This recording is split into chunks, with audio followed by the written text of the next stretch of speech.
اغلب الناس كيسولوا علاش كيتعلقوا كرات كبار فوق الخيوط.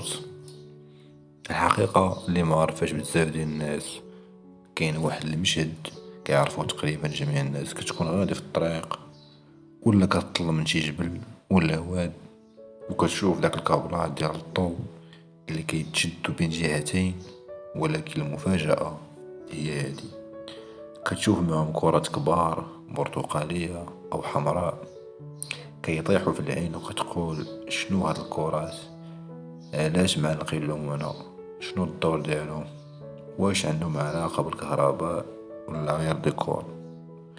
في هذا الموضوع غادي نجاوبك على كل شيء، وغادي تعرف أسرار هاد الكرات وكيفاش كتلعب دور كبير في حماية الأرواح. كمل الفيديو حتى الآخر باش تفهم.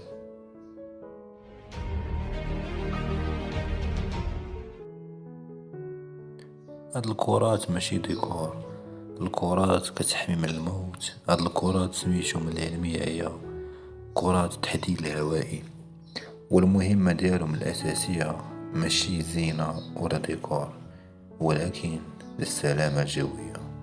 يعني الهدف منهم هو أنهم ينبهوا الطيارات باش يشوفوا خيوط الضوء من بعيد ويتفاداو يتصدموا معهم.